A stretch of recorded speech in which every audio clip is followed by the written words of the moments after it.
Our second-class citizenship came through passage of the Organic Act, a federal statute. Therefore, we are statutory citizens.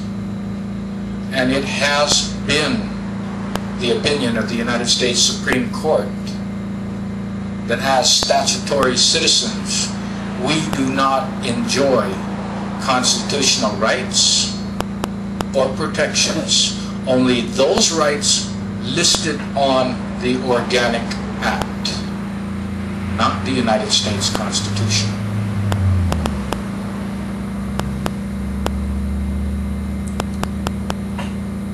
Following the condemnation of our lands through the passage of the Organic Act,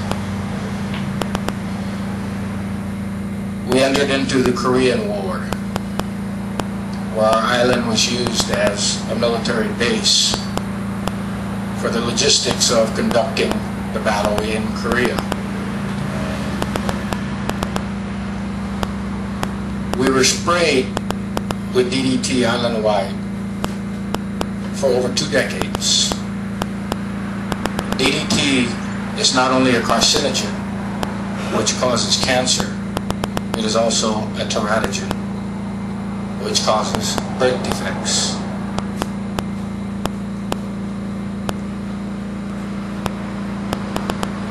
That spraying continued into the Vietnam War, where they added even more chemicals. But excuse me, I'm jumping the gun a little bit. I forgot about the exposure to nuclear fallout from the atomic bomb testing from the Bikini Islands. We were exposed to that too. Following the Korean War, we entered the Vietnam era, where the rainbow agents, Agent Orange, Agent White, Agent Blue, Agent Purple, were tested on this island.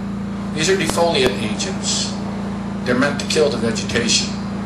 Well, unfortunately, they have a nasty side effect on the people that are exposed to it.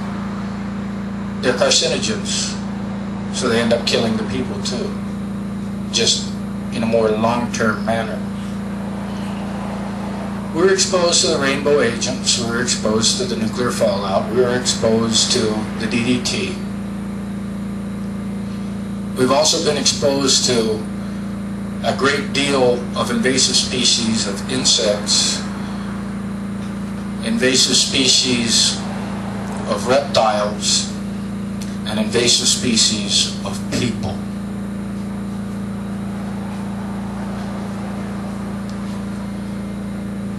In the 70s, a far-thinking young man, he was young at that time, had a vision that if this course of action continued, the Chamorro people would be no more. That young man became the governor of Guam. His name was Ricardo J. Berdallo. He enacted legislation attempting to protect our people. One piece of legislation which was crucial to that was the Chamorro Land Trust Act, written by Paul and Ricky Berdallo in 1975.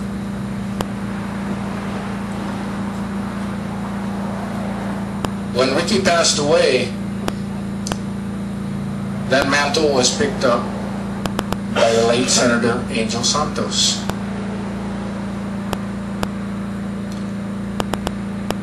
Well, I agree wholeheartedly with the goals that the late Angel Santos had.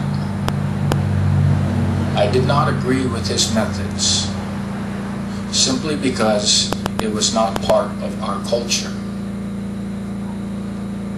We cannot afford to separate from who we are as a people in order to obtain a goal. We must maintain our identity and our culture. We must remember those fundamentals of Inafamaulik, Zanitay Mamala, because they define who we are.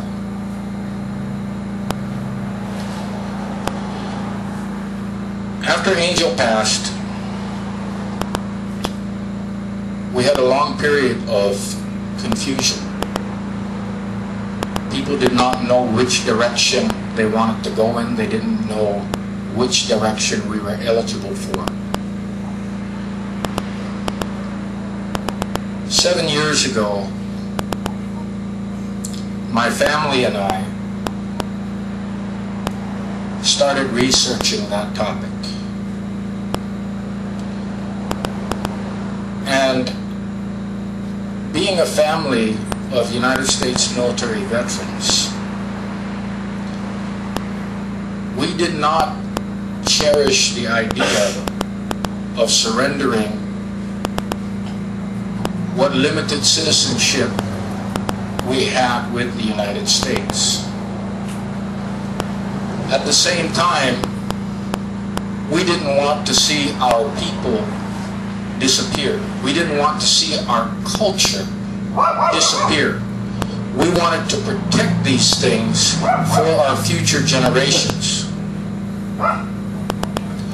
During the course of research, we started looking into Native American status, the different programs that are available to the Native Americans, the different protections under the Constitution.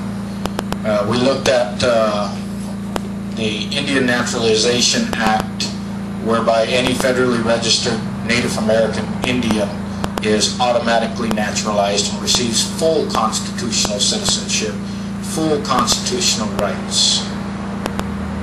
We looked at the Indian Act itself, which is Title 25 of the Code of Federal Regulations.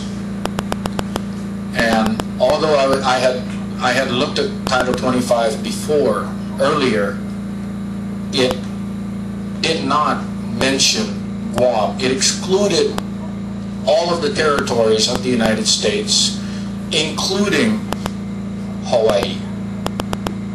The only people at that time that were eligible for registration as Native Americans were the Native American tribes within the contiguous 48 states and the Native Alaskans. Well, upon reading Chapter 43 of Title 25, I noticed that Title 25 had been amended under the definition of state, and it now includes Guam. That was very interesting to me. So I started doing more research. I started researching what could possibly convince the United States of America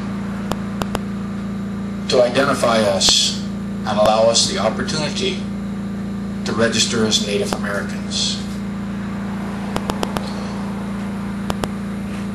We found that under the Federal Register, Volume 60, September 7th, 1995, we were already identified as Native American Pacific Islanders. We found that under Chapter 11 of the Charter of the United Nations, that we were in fact not just an unincorporated organized territory of the United States, but we were a territory held in trust under the United Nations by the United States. Chapters 12 and 13 guaranteed the native inhabitants the right to self-determination, the right to self-governance. And the United States was a signature to the Charter of the United Nations.